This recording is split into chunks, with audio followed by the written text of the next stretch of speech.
계시록에 중요한 7가지 재앙이 3번 나옵니다. 우리 오늘부터 보는 7인 재앙이 하나고요. 두 번째가 8장에 나오는 7 나팔 재앙, 그다음 그 뒤에 15장이면 16장인가 나오는 7 대접 재앙. 다 7이죠. 이 재앙들이 크게 나옵니다. 맹심해야 되는 건 뭐냐면 이게 연대기 순으로, 시간 순으로 재앙이 일어나는 게 아니라는 거죠. 이게 시간 순이 아닙니다. 또 7인 재앙도 마찬가지입니다. 첫째 재앙이 내리고 시간 지나서 둘째 재앙이 내리고 이 개념이 아니라 똑같은 하나님의 심판 재앙을 다른 각도에서 설명한다라고 보시면 되고요. 그래서 어떤 건 첫 번째 재앙, 두 번째 재앙이 동시에 나오기도 하고 시간 순으로 나오기도 하고 이게 섞여서 나오기도 하고, 그러니까 이게 그냥 시간으로 나오는 게 아니라 하나님이 재앙이 다른 각도에서 설명하고 있는 거다라고 보시면 좋을 것 같습니다.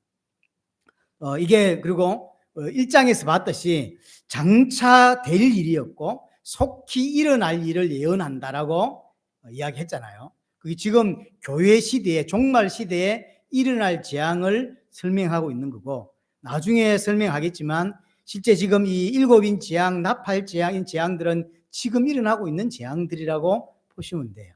왜냐하면 지금 시대가 교회 시대고 이게 천년왕국 시대입니다. 천년왕국 시대에 대한 개념은 두 번째 서론할 때 설명했기 때문에 혹시 잊었으면 다시 한번 들어보시기를 바랍니다. 자, 우리가 볼 때 7인 재앙, 나팔 재앙, 무슨 재앙이라니까 어려워요. 하지만 유대인들에게는 어렵지 않습니다. 왜 그러냐면 이게 구약에 다 나오는 내용들이에요. 구약에 나오는 이미지를 가져다가 사용하고 있기 때문에 우리는 구약을 잘 모르는 사람 입장이기 때문에 설명이 필요하지만 유대인들은 구약을 너무나 잘 알고 있습니다. 그래서 전부 나팔 재앙, 대접 재앙도 그렇고 전부 다 구약의 이미지를 거의 가지고 와서 사용하고 있다라고 보시면 좋겠습니다. 오늘 말탄자 어떤 이 내용이라든가 재앙의 내용들은 대부분 스가랴 1장이나 6장, 그다음에 에레미야 15장, 에스겔 5장 이런 데서 반복적으로 나온다는 사실을 아시고 집에 가셨을 때 한번 읽어보시면 좋겠습니다. 또 한 가지 서론적으로 말탄자가 일어나서 재앙을 일으키는데 그러면 말탄자가 내리는 재앙인가? 그렇지 않다는 거죠. 오늘 내용에서도 나오겠지만 하나님의 주권 속에 있는 재앙이고 하나님이 허락하셨기 때문에 일어나는 재앙이라는 거죠. 분명히 재앙을 끌고 오는 사람 말탄자예요. 하지만 그 말탄자가 결국 누구 아래에 있는 거냐면 하나님의 손 아래에 있고 하나님의 허락하심 안에 있다고 하는 것입니다. 하나님에게서 나왔다는 걸 알고 시작해야 되겠습니다. 자, 첫 번째로 첫 번째 인재앙입니다. 자, 6장 1절에 보시면 내가 보매 어린 양이 7인 중에 하나를 떼시는데, 자, 두루마리가 있었고 그 7인을 뗄 사람이 없다고 해서 요한이 울었는데 어린 양 예수가 인을 뗄 수 있다 그랬죠. 드디어 어린 양 예수님께서 그 인을 떼시는 겁니다. 이 인을 뗀다는 이야기는 재앙이 임한다는 이야기인 거예요. 인을 뗄 때마다 재앙이 일어나거든요. 인을 하나 떼시는데 그때 내가 들으니 네 생물 중 하나가 우레소리같이 말하되 오라 하기로. 이 네 생물은 앞에 나왔습니다. 모든 피조 세계의 대표들이었다고 했고요. 어린 양 예수를 통하여 이 피족의 대표가 우레소리같이 말하되 오라라고 이야기합니다. 누구 보고 하는 소리냐면 요한 보고 하는 소리는 아닙니다. 왜냐하면 오라고 하니까 말탄자가 왔어요. 하나님의 허락 하에 예수 그리스도의 주권 하에서 말탄자가 오게 되고 그래서 재앙이 임하게 되는 거죠. 그래서 1절, 2절에서도 결국 이 땅에 임하는 재앙이 여러 가지 문제로 임하지만 결국 하나님께서 허락하신 것이고 하나님이 알고 계신 것이고 하나님의 주권 속에 있다는 것을 한 번 더 이야기를 합니다. 자, 2절에 보면 이제 오라고 하니까 왔죠. 누가? 이에 보니 흰말이 있는데 흰말이 왔고 흰말을 탄 자가 기수가 나왔는데 그 자는 보니까 활을 가지고 있고 면류관을 썼고 이기고 또 이기려고 한다라고 했습니다. 이 누구냐는 거죠. 흰말을 타고 있는 자가 있고 이 자가 활을 가졌어요. 그리고 면류관을 썼어요. 그리고 이기려고 하고 또 이기고 있어요. 누구죠? 다 예수 그리스도라고 생각을 할 수밖에 없죠. 아닙니다. 예수 그리스도가 아니에요. 그럼 말이 안 돼. 앞뒤 말이 하나도 안 맞아져요. 계시록 19장에 보면 예수님이 흰말을 타고 면류관을 쓰시고 이기는 자로 오신단 말이에요. 그래서 19장을 생각하고 오늘 본문을 보면 이 재앙을 끌고 오는 흰말 탄 자가 예수 그리스도는 보입니다. 하지만 예수 그리스도가 사실은 아닙니다. 말을 탔는데 활을 가졌는데 예수님도 나중에 보면 금을 가졌죠. 비슷한데 달라요. 말 탄 자가 면류관을 썼는데 나중에 예수님도 면류관을 쓰죠. 이게 다른 단어입니다. 면류관은 면류관인데 다른 면류관이에요, 사실은. 또 다 비슷해요. 흰말 탔다는 것도 그렇고 이기는 모습도 그렇습니다. 그래서 지난번에 계시록 12장과 13장에 보면 그리스도를 그대로 모방하는 짐승이 나타났죠. 용이 나타났죠. 이 모습도 그리스도를 그대로 모방하고 있는 짐승, 즉 그리스도의 모습을 보여주고 있는 것이고요. 재앙의 내용이 뭐냐면 이기고 또 이기려고 하죠. 이게 전쟁입니다.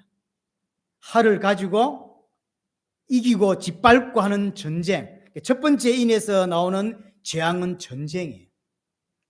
그래서 자신의 욕심을 채우기 위해서 남을 짓밟고 죽이고 빼앗고 그렇게 일으키는 전쟁이 첫 번째 재앙입니다. 이 전쟁으로 수많은 사람들이 비참하게 죽어가게 되고 고통당하게 되는 것이죠. 그게 전쟁 재앙이에요.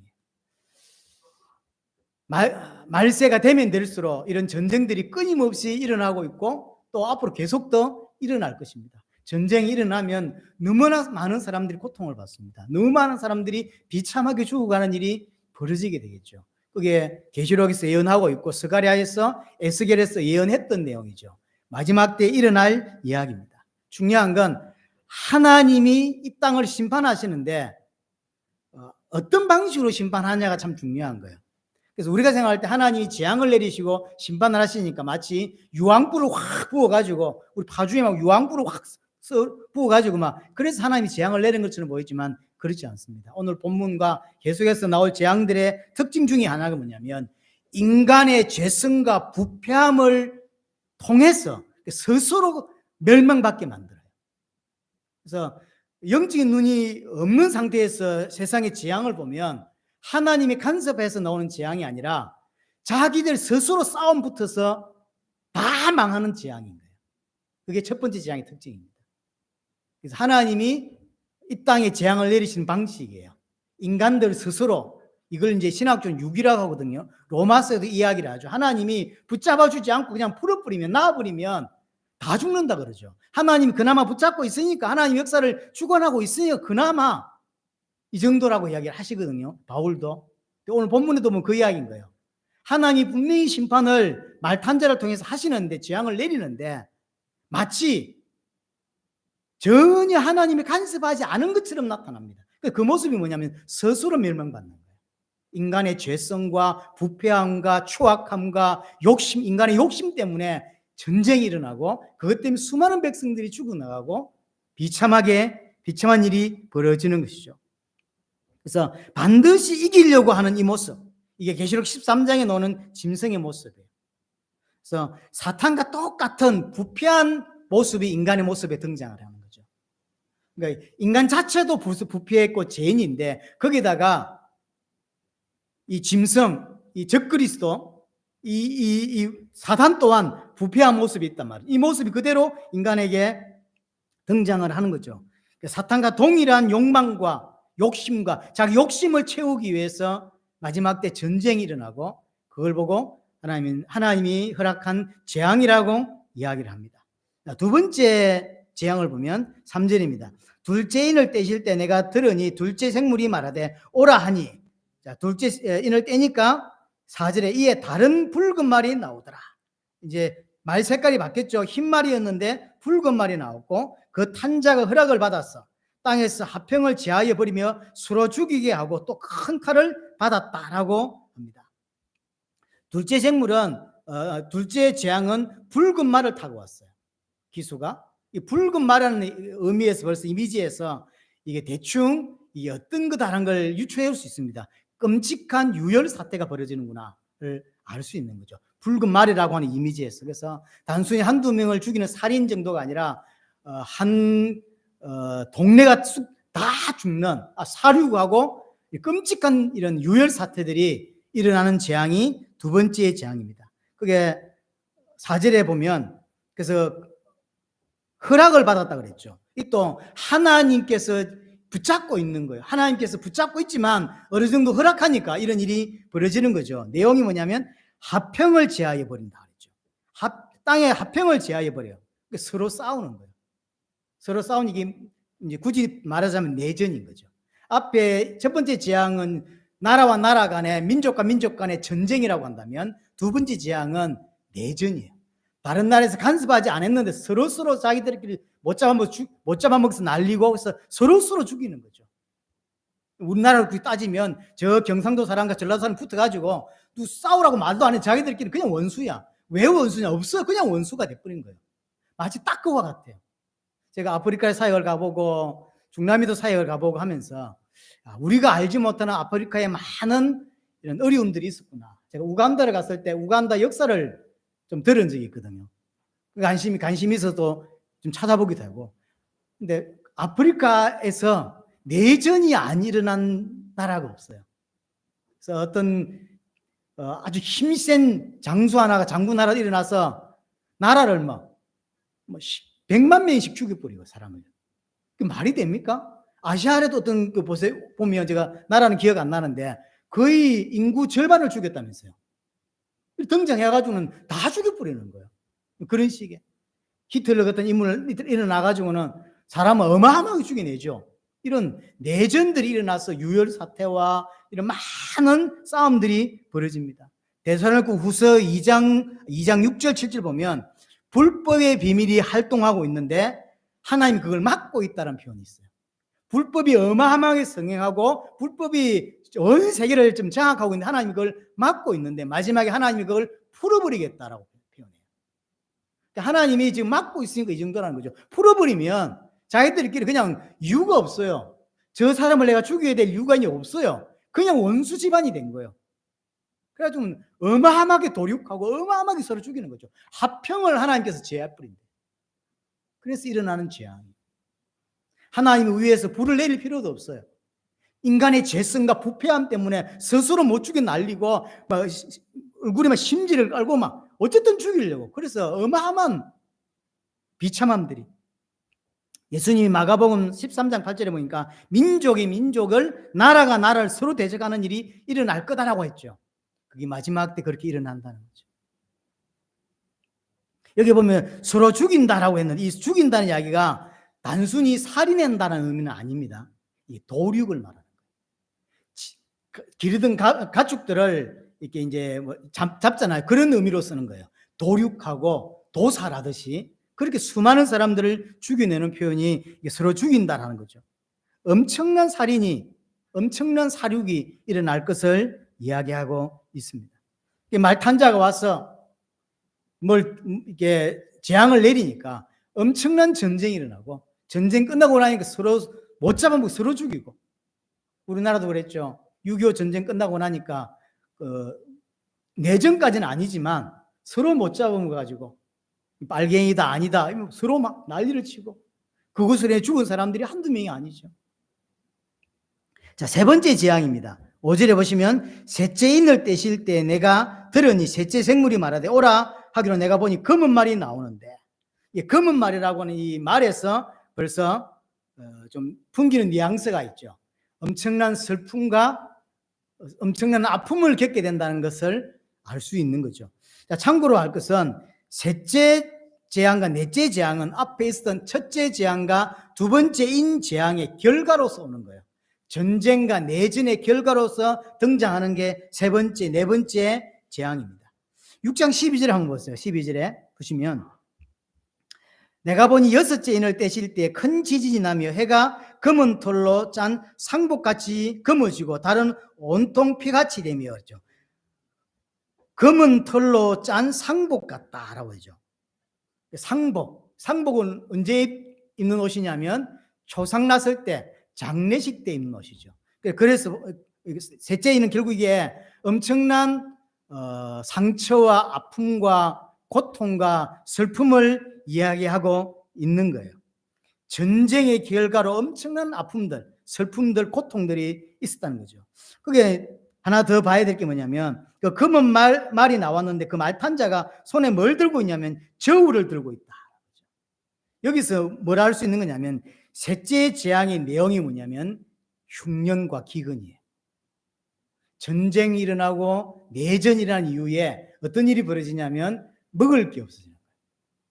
왜냐하면 지금 그 러시아하고 전쟁하는 나라를 생각해 보세요. 지금 이게 약간 그래도 인간적으로 전쟁을 해서 그렇지 어마어마한 보리를 수확하는데 그 불 싹 다 질렀다고 생각해 보세요. 전쟁하면서 금문말 부시고 합니까? 안 그래요.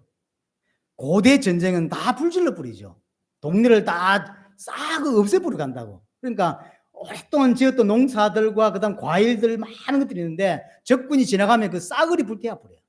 그러니까 전쟁이 일어나고 내전 이후에 어떤 일이 벌어지냐면 먹을 게 없게 되는 거예요. 세 번째 재앙이 뭐냐면 흉년이에요. 그 기근이요. 먹을 게 없는 일이 벌어지는 거예요. 그러니까 어마어마한 고통이죠. 그게 엄청난 고통이죠.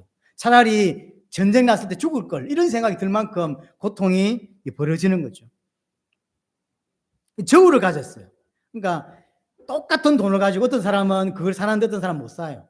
지 마음대로요. 지 주고 싶은 대로 준다고. 그래서 엄청난 고통을 당하는 거죠. 6절에 보시면 내가 내 생물 사이로 나오는 듯한 음성을 들은 이르되 한 데나리온의 밀 한 대, 한 데나리온의 보리 석 대. 이게 이제 그 당시 설명하는 값인 거예요. 한 데나리온의 밀 한 대고 보리 석 대라는 거죠. 엄청난 흉년이 들어서 먹을 양식이 없다고 하는 표현입니다. 한 데나리온은 노동자가 하루 일해서 받을 수 있는 통상적인 돈입니다. 요즘으로 환산하면 어쩔지 모르겠지만 장정이 젊은 사람이 가서 하루 일하고 받을 수 있는 게 언제냐면 한 데나리온이에요. 그 한 데나리온으로 살 수 있는 게 밀 한 대, 그 다음에 보리는 석 대. 그러니까 아마 밀이 조금 더 비싸는 이야기죠. 3배 차이가 나는 거죠. 그러면 밀 한 대를 가지고 장정이 하루 먹을 수 있는 양이라고 해요. 그럼 하루 벌어서 개우 한 사람 먹는 거예요. 여기 보리 석 대는 3인 가족이 배부르게 먹을 수 있는 정도는 아니고요. 개우 목숨을 연명할 수 있는 정도의 양이라고 그래요. 그러니까 하루 장정 한 사람이 돈 벌면 싼 보리를 살 수 있는 거죠. 보리를 석 대를 사는데 석 대 가지고 자기 가족 3명밖에 못 먹어요. 4명 먹으려면 정말로 하루 한 끼 개우 먹어야 되는 이 정도인 거죠.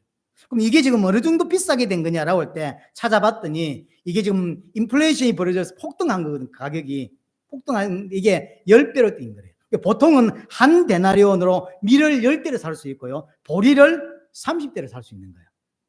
그렇죠? 근데 지금 전쟁 이후로 먹을 게 없어지고 불 다 타버리고 그래서 보리 안 나오고 쌀 안 나오고 고구마 농사 짓던 사람 다 죽어버렸죠? 그러니까 이거 먹을 게 없는 거죠. 인플레이션이 올라가니까 밀 한 데나리온에 밀 한 대밖에 못 받는 거예요.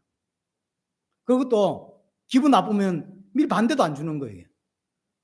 이 저울을 들고 지 마음대로요. 지 아는 사람 친척들에게는 좀 그래 주고 일반 사람들은 얼마 주지도 않아. 10배 이상 떼버렸어요. 10배. 겨우 입에 풀칠할 정도밖에. 이게 세 번째 재앙이에요. 제가 쿠바를 가서 많은 생각을 하게 된 것 중에 하나도 이 부분이 있어요. 쿠바가 처음 딱 갔을 때 배급을 받는 걸 봤거든요. 배급을 하는 이 시대에 21세기에 저는 전혀 생각을 못했거든요. 근데 2끼밖에 안 먹어요. 대부분. 3끼를 먹으면 죄책감이 든다더라고요. 2끼밖에 안 먹는 거예요. 그리고 평생 소고기를 못 먹습니다. 소고기 한번 먹기가 힘들어요. 왜냐하면 소는 공식적으로 정부가 관리하고 소를 못 잡아요. 소는 이렇게 농사짓는 데 써야 되기 때문에 소를 잡아 먹을 수가 없어요. 그래서 우리가 쿠바 팀들이나 베네수엘라 팀들이 혹시 한국 오거나 해외 사역을 같이 동참할 때 가능한 엄청 먹이는 이유가 뭐냐면 들어가면 굶을 거니까. 참 기억이 났던 것 중에 하나가 뭐냐면 해외 사역을 같이 이제 아놀드랑 그 사모님이랑 몇 사람하고 사역을 다 같이 하고 어떤 공항을 이제 시간이 한 5시간, 6시간 남았어요. 우리 음식도 좀 남았고. 그래서 공항에서 쪽팔리긴 하지만 해외니까요. 그래서 물 끓이라 뭐라 해고 라면 끓이고 햇반 데워 가지고요. 그래서 이제 다 먹은 거죠. 싹 먹고 정리하고 남은 건 전부 아놀드에게 다 줬어요.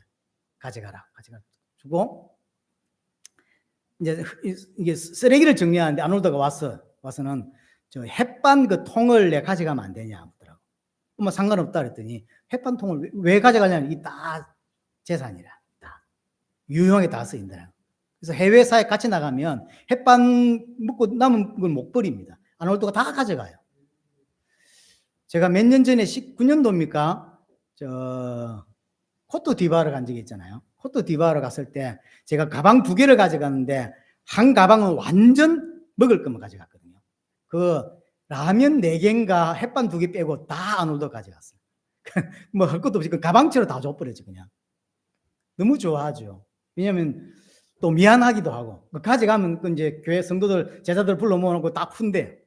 그럼 네 2개 가져가라. 그 제대로 끓여 먹는 법도 잘 몰라. 가보니까 한 번은요 물을 얼마나 갖다 부었는지요. 라면 나를 끓이면서 물을 뭐 맛대가리도 없이 끓여놓고는. 근데 그는 자기들은 뭐 끓여 먹지도 모를 뿐더러 우리한테 얻어먹은 경험만 있어가지고 그렇게 끓여 먹는 거죠. 그래서 쿠바를 가면 꼭 돼지를 한 마리씩. 그 여러분들이 지난번에 옛날에 이제 하도 이제 옛날이 됐네요. 여러분들이 보내준 돈으로 전사님 오셨을 때 돼지 3마리인가 자꾸 했거든요. 와, 좋아하죠. 영광은 제가 받았거든요. 우리 박 목사님 교회에서 냈다. 그러니까 제가 인사하고 영광은 제가 받았는데 여러분들이 낸 돈인데 뿌듯하죠. 그 맛에 돈을 모으거든요. 이번에 가면 돼지 2마리 사야 되겠다. 얼마 전에 올 초죠. 파키스탄 갔잖아요. 가서 사역 보고 참 어렵게 사역을 하는구나. 한국에 와 있는 그 로즈 목사님이 한국에서 돈을 벌어서 한 달에 100만 몇십만 원을 파키스탄에 보내더라고. 자기 가족들 다 먹이 살리고 헌금하고 다 하면서 그 돈을 아껴서 알바를 3개를 뛰어요. 이 목사님이 교회 사역도 하면서 알바를 뛰어요. 왜 그렇게 뛰냐? 너무 바빠. 전화하면 전화 통화가 안 돼. 뭐 하냐면 그 돈 벌어서 전부 파키스탄을 매달 150만 원인가 100만 원인가 보내요. 그거 갖고 파키스탄 돌아간다고. 그래서 8월 초에 파키스탄 사역 이번에 있단 말이에요. 그 전부 다 그분이 준비한 거예요. 이게 나중에 종말 일어날 사건이 아니라니까요. 지금 일어나는 이야기고 너무나 어렵게 살고 제가 베네수엘라 갔을 때도 가장 베네수엘라가 어렵구나 느낀 거냐면 청년이 차를 타고 우린 쭉 가는데 청년들이 쓰레기통을 던져서 뭘 먹고 있더라고요. 이게 어렵구나. 그것도 카라카스에서 이게 수도란 말이에요. 수도에서는 진짜 잘 살잖아요. 수도에 있는 청년들이 그게 가끔 볼 수 있는 장면이 아니라 그냥 늘 볼 수 있는 장면이에요. 멀쩡한 청년이 쓰레기통 다 부어놓고 거기서 이게 막 썩어 있고 이런 음식을 먹고 있어요. 베네수엘라가 저렇구나. 너무 마음에 좀 그런 거죠. 그런 상황에 제자들을 찾고 그런 상황 속에서 하나님이 준비한 사람들을 딱 만났을 때 오는 기쁨은 사실 이루 말할 수가 없는 거거든요. 이런 어려운 환경 속에서 하나님이 사람을 준비했구나 이런 생각이 드는 거죠. 여하튼 자 마지막 6절을 보시면 뭐라고 되어 있냐면 감람류와 포도주는 해치지 말라라고 이야기하는 거예요. 여기 이제 해석이 분분한데 주로 이제 2가지 설명이 있습니다. 하나는 뭐냐면 이 감람류와 포도주는 주로 파티할 때 사용하는 음식이라고. 첫 번째는 뭐냐면 대부분은 먹을 양식이 없어서 허덕이고 있는데 파티 즐기고 있는 부유층을 두고 하는 소리인 거죠. 지금 전쟁 내전 이후에 지금 백성들은 하루 한 끼도 못 먹어서 난리를 치는데 날마다 모여서 파티하는 사람들이 있는 거예요. 나라가 망해도 돈이 가난하다는 개념도 모르는 부자가 있는 거예요. 또 이런 전쟁 후나 내전 때 돈을 더 많이 버는 그룹들도 있잖아요. 그룹들이 있거든. 그걸 이용해서 돈을 엄청 버는 거죠. 그런 걸 두고 하는 소리죠. 그러니까 전쟁 나서 대부분의 99. 몇 프로는 굶어 죽니 많이 이런 난리를 치고 있는데 그 소수 0.001% 되는 사람들은 자기들끼리 호의호식하고 쓰레기 다 이렇게 음식 쓰레기 남았다면 다 버리고 백성들은 하루 한 끼도 못 먹어서 난리를 치는데 그런 사람들이 있는 거죠. 뭘 보여주는 거냐면 인간의 죄성. 나라가 망하든지 말든지 백성들이 굶어 죽든지 말든지 그런 사람들이 일어난다고. 인간의 죄성이죠. 사실 이런 것들도 전 세계에 지금도 일어나고 있는 일이잖아요. 그렇죠. 너무나 먹고 살기 힘든 사람들. 특별히 아프리카는 참 인상 깊었던 게 뭐냐면 많은 애들이 무슨 노랑통을 들고 다 그렇게 다녀요. 어떤 아저씨는 자전거 뒤에다 노란통, 어떤 아저씨는 오토바이 뒤에다 노란통을. 저게 뭐지? 예상은 했죠. 저게 뭐지? 했는데 그게 물 뜨는 거죠. 그래서 이제 어떤 사람은 15km를 걸어가야 물을 뜰 수가 있어요. 어떤 사람들은 30km를 가야 물을 뜰 수 있다고. 근데 중간에 가끔 동네 안에 수도를 만드는, 보통 한국 기업에서 두산이나 이런 데서 이게 뚫어가지고요, 수도를 만들어 놓은 데 있어요. 그러면 제가 지나가 봐서 차를 씌워서 구경을 해본 적이 있는데, 수돗물을 틀고 이제 사람이 100m도 더 줄 수 있어요. 그 물 한 통 받아 가는 거죠. 그 사람들은 복 받았다고 생각하는 거예요. 집에서 물이 나오는 게 아니라 동네에 수도가 딱 하나 있는데 그걸 틀면 그걸 받아가려고 난리치죠. 근데 그거 없는 동네가 대부분이라고. 그러면 이제 그렇게 아이들이 학교를 다닐 수가 없어요. 애들이 손잡고 동생 손잡고 이거 이제 걸어서 30km를 가요. 또는 20km를 걸어가요. 이제 인터뷰한 걸 봤는데 소원이 뭐냐 그랬더니 수도 났으면 좋겠다 소원이 아니라 가다가 짐승한테 물릴까 싶어서 호범이라도 나타날 수 있다는 거예요. 그래서 또 이상한 군인들 성폭행을 당한다 하더라고. 그래서 물도로 가는 동안에 아무 일이 없었으면 이게 자기들의 소원인 거예요. 저리 사는구나. 그래서 온 동네 다 노란 물통 들고 다녀요. 한국에 있으면 전 세계 상황을 사실 잘 몰라요. 또 잘 사는 나라들만 이렇게 여행을 다니는 사람들은 잘 모르는 거죠. 제가 사역 나가면서 참 많은 새로운 것들, 우리나라로 따지면 1950년대 같은 느낌들을 참 많이 봤습니다. 베네수엘라에서 물을 좀 사고 마트 가서 물을 좀 이제 대량으로 먹어야 되니까 동네 물을 먹을 수 없으니까 물을 마트로 사고 계산을 하는데 사는 것보다 계산하는 시간이 더 많아요. 예, 왜냐하면 사실 우리나라 돈은 12만 원치밖에 안 샀어요. 우리 인원이 몇 명입니까? 그러니까 그래도 12만 원 정도밖에 안 샀는데 사람 여직원 5명이 있어 이걸 40분을 세는 거예요. 우리가 따라락 하는 거 있잖아요, 은행에. 그거 하나 갖다 놓으면 해결될 건데 그게 없어요. 그리고 우리 전부 다 구경꾼이 났어. 왜냐하면 이렇게 많이 사가는 사람이 없는 거예요. 딱 하나 부러웠던 건 뭐냐면 가서 기름을 이렇게 이제 주유소에서 기름을 넣는데 우리가 관심이 많잖아요. 얼마치 넣지 이렇게 봤는데 몇 리터냐, 차가 큰 차잖아요. 보통 이게 한 100 몇십 리터 들어간다면서 큰 차가요. 우리나라 돈으로 8만 원이 아니라 8천 원 넣더라고. 100 몇십 리터를 넣는데 8천 원에. 근데 그 기름도 지금은 또 없다네. 왜냐하면 그 기름 뽑아 올리는 기술자가 다 해외로 가버렸어요. 나라가 망하니까. 그래서 친구들, 제가 몇 년 전에 처음에 갔을 때는 주유소에 친구들이 오면 아까 넣고 가라는데 그냥 작은 차 오토바이 들고 와봤다. 그 뭐 1,000원치도 안 들어가죠. 200원, 300원 밖에 안 하는 우리나라 따지면. 그냥 넣고 가라는데 나라가 망하는 거죠. 산유국, 전 세계 2위인데 산유국. 그거 뽑아 올릴 수 있는 기술자들이 다 해외로 다 가버린 거죠. 이 나라가 망하는 거죠. 이런 것들을 오늘 계시록을 보면 딱 지금 일어나고 있는 현상들이. 또 하나가 뭐냐면 AD 92년에 도미티안 황제 때 엄청난 흉년이 있었어요.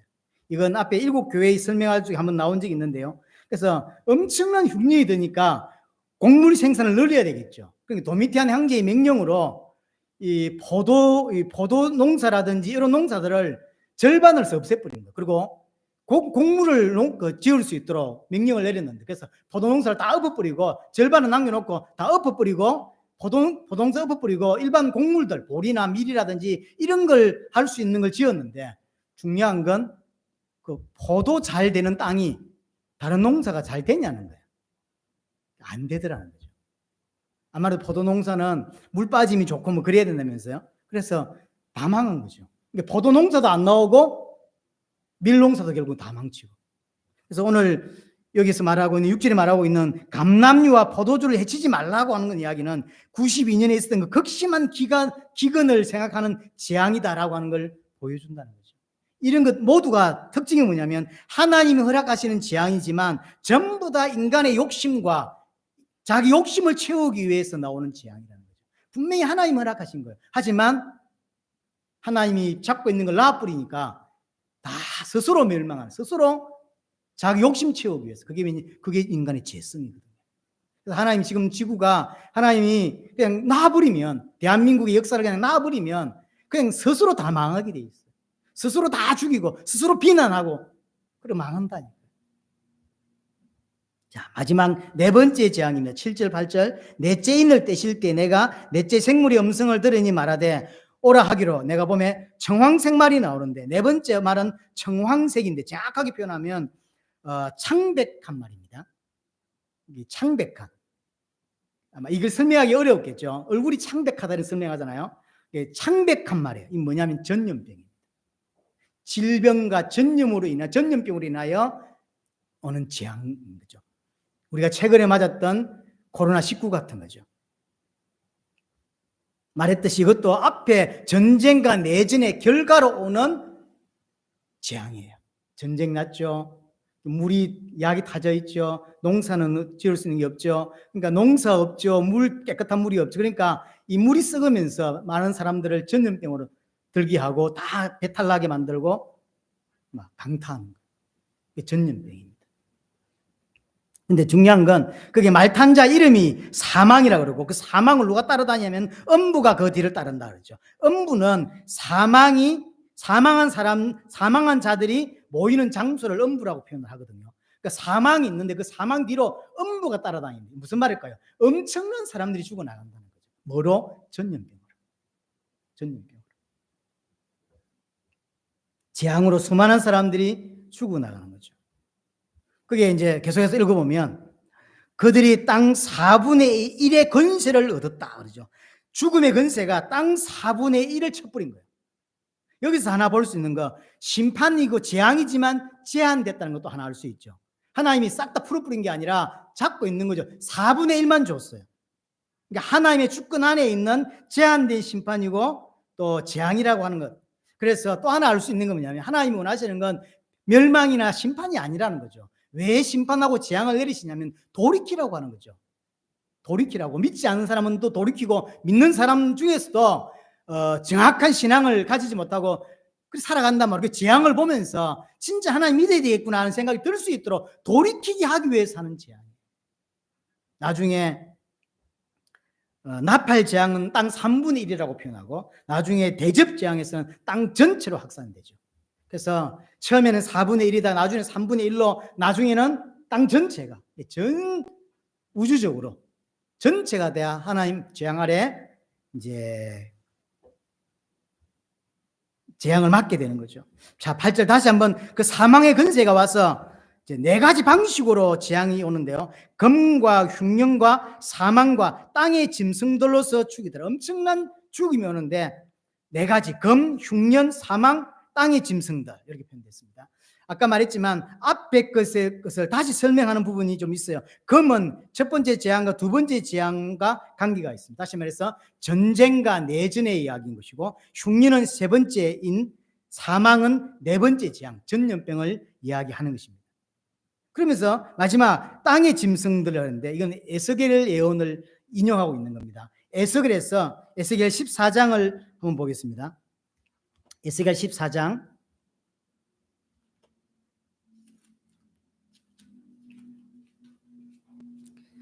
21절을 보시면 주 여호와께서 이같이 말씀하시되 내가 나의 네 가지 중한 벌을 내리시는데 심판이란 말이죠. 곧 칼과 기근과 사나운 짐승과 전염병을 예루살렘에 함께 내려라고 하면서 사람과 짐승을 그 중에서 끊으리니 그 해가 더욱 심하지 아니하겠느냐. 그 해가 더욱 심하지 아니하겠느냐.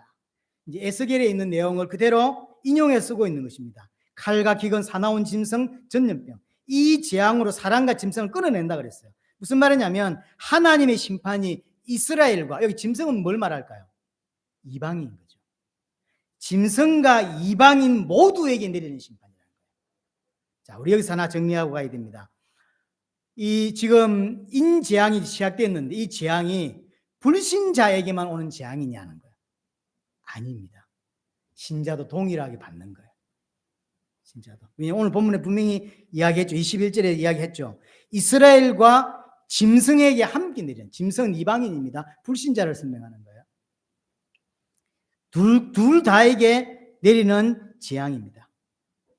오늘 계시록 6장 이야기는 전부 재앙 이야기고 하나님의 심판 이야기인데 불신자와 신자가 동일하게 받습니다. 나라가 전쟁이 일어났습니다. 그럼 불신자는 전쟁에 죽고 신자는 살아남나요? 그렇지 않습니다. 기독교인이 많은 나라는 전쟁이 안 일어나고 기독교인이 없는 나라는 전쟁이 일어납니까? 그렇지 않아요. 이 땅에 하나님이 유이스 손을 놔버리면 기독교인이 아무리 기도해도 전쟁이 일어나요. 그럼 전쟁이 일어나면 동일하게 고통받아요. 불신자는 고통받고 신자는 고통에서 제외됩니까? 그렇지 않습니다. 이제 신학자들 중에서 세대주의자들이 있습니다. 세대주의자들은 이걸 부인합니다. 세대주의자들은 휴거를 주장하기 때문에 휴거가 엄청난 핍박과 재앙이 있기 전에 휴거돼 버린다는 거예요. 휴거되기 때문에 이 땅에 남아있는 자들이 고통당하지 기독교인은 고통 안 당한다 이렇게 표현하는데 그렇지 않습니다. 이 땅에 남아있는 기독교인들, 말세에 살고 있는 기독교인들 또한 마지막에 재앙이 오는 거죠. 지금 우리가 살고 있는 이 시대를 대환란 시기, 7년의 대환란이라고 보는 거예요. 우리는. 그래서 이게 나라마다 좀 다르죠. 어떤 나라는 정말로 목배임을 당하고 순교를 당하고 우리나라는 그런 건 없죠. 욕을 좀 얻어먹긴 하지만 그런 건 없죠. 이게 좀 다른 거죠. 그래서 우리가 생각하는 7년 대환란 생각하면 안 돼요. 이게 하나님의 뜻에 따라서 또 여러 가지 이유에 따라서 다 다르게 나타나고 있는 것이죠. 여하튼 분명한 건 불신자에게는 심판이고 그럼 성도에게는 왜 이 고난을 주냐 말이에요. 재앙을 같이 받냐는 거죠. 그것은 하나님 백성을 하나님 백성답게 만들기 위해서입니다. 흠도 없고 점도 없는 자로 만들어내기 위해서 허락한 고난인 거예요. 고난 해석을 잘 해야 돼요. 자, 14장을 봤으니까 14장 22절 보세요. 한 절 더 넘어서 그러나 그 가운데 피하는 자가 남아있으니 재앙이 엄청난 있는데 그 재앙을 피하는 자가 생겨요.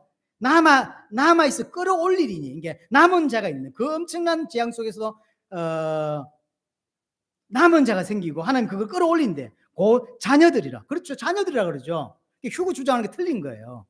기독교인은 재앙 안 받는다는데 그렇지 않습니다. 전쟁 터지면 똑같이 어려움 당해요. 재앙 안 받을 수가 없어요. 하지만 그 가운데 하나님 은혜를 베풀고 그런 재앙 속에서 구원받게 하는 자가 생기고 구원받은 자 중에서 올바르게 하나님의 백성으로 일어나는 자가 있는 거죠. 그것 때문에 재앙을 허락하는 거니까. 그래서 곧 자녀들이라고 하잖아요. 자녀들이에요. 자녀들도 그 어려움을 사실은 당합니다. 그러면서 그들이 너에게로 나아오리니 너희가 그 행동과 소행을 보며 내가 예루살렘에 내린 재앙 곧 그 내린 모든 일에 대한 너희가 위로를 받을 것이다. 그 재앙을 보면서 위로를 받게 된대요. 하나님 내린 재앙을 보고. 무슨 말일까요? 아, 이것 때문이었구나. 알게 된다. 몰랐을 때는 하나님 재앙 없어주세요라고 생각했는데 아, 나에게 하나님이 저 어려움을 주는 거, 여러분에게 인생에 굳이 없었으면 좋겠다 싶은 어려움과 기도 제목들을 왜 주셨지라고 했는데 알게 됐다는 거죠. 나를 하나님 백성답게 만들기 위해서 저 사건을 주셨구나. 이제 알겠더라는 거예요. 그래서 위로를 받게 되었다는 거예요. 신앙이 없을 때는 몰랐어요. 불신자 망할 때는 모른 척 했는데 신자들도 어려움을 당하니까 몰랐더랬어요. 하지만 신앙이 성장하면서 알게 된 거예요. 그 속에서 건진받고 깨닫게 되고 알게 된 거죠. 위로를 받았다. 하나님이 이유가 있었구나. 나를 저 자리에 세우기 위해서, 나를 하나님 백성께 만들기 위해서 저 어려움을 줬구나. 이제 알게 된 거죠. 그래서 위로를 받는 거예요. 내 저가 아니었으면 구원 못 받았을 거다. 난 저 친구 아니었더라면, 저 사건 아니었더라면 난 복음서를 깊이 못 갔을 거다 하는 게 있는 거죠. 우리 안에 여러 가지 갈등과 문제가 없었더라면 복음 못 들었을 거다 이런 생각이 드는 거죠. 위로를 그래서 받게 된다라는 거죠. 하나님이 왜 그렇게 하셨는지 이제 알겠다는 거죠. 자, 정리합니다. 재앙은 말탄 자에 의해서 옵니다. 하지만 말탄 자가 주는 재앙이냐? 그렇지 않습니다. 하나님에게서 나오는 것입니다. 주권이 하나님께 있다는 것이고 그럼 그 내용을 보면 인간의 죄와 부패로 인하여 스스로 멸망하는 상태로 재앙이 내립니다. 굳이 하나님이 불을 내릴 필요도 없고요. 인간들이 가진 죄와 그 죄성 때문에 나타나는 스스로 파멸하는 재앙이라는 것이죠. 또한 이 재앙은 시간 순으로 오는 게 아닙니다. 어떤 모습은 시간 순으로 오기도 하지만 뒤섞이기도 하고 동시에 임하기도 하는 것이죠. 그렇게 하는 이유는 우리의 죄성을 포기해야 합니다. 한 가지를 가지고 다양한 각도로 보게 하는 거죠. 첫 번째 재앙과 두 번째 재앙, 세 번째 재앙, 앞으로 나중에는 여러 가지 재앙들을 전부 어떤 면에는 같은 사건을 다르게 보게 하는 거거든요. 죄의 깊이, 죄의 결과, 죄의 심각성을 우리에게 깨달아는 거예요. 이런 심판이 올 수밖에 없을 만큼 우리가 갖고 있는 죄가 심각하다는 거죠. 죄를 알아야 돼요, 사실은. 그걸 드러내기 위해서 주시는 재앙이라는 것이고, 이 재앙은 모든 사람에게 임합니다. 그 시대에 살고 있는 불신자에게도 재앙이, 신자에게도 재앙이 옵니다. 왜 신자에게 재앙이 오냐? 하나님 백성답게 만들기 위함이죠. 거룩하게 만들기 위함, 하나님께 무릎 꿇게 만들기 위한 것이죠. 그래서 위로를 받게 되었다라고 표현하는 것입니다. 우리를 하나님의 어린 양 신부답게 만들기 위해서 고난을 주시고 그 고난을 통해서 하나님 뜻을 알게 되는 거죠. 자, 알게 됐을 때 결국은 우리는 오직 예수 그리스도만 붙잡는 자가 될 수 있는 거죠. 오직 상황과 사건, 환경 상관없이 하나님만 의지하고 의뢰하는 자가 될 수 있는 것입니다. 하나님의 목표는 이겁니다. 우리를 사건과 상황에 따라 움직이지 말고 하나님만 의지하고 의뢰하는 자로 살아갈 수 있게 하는 것입니다. 이 은혜가 여러분에게 기대기를 원합니다.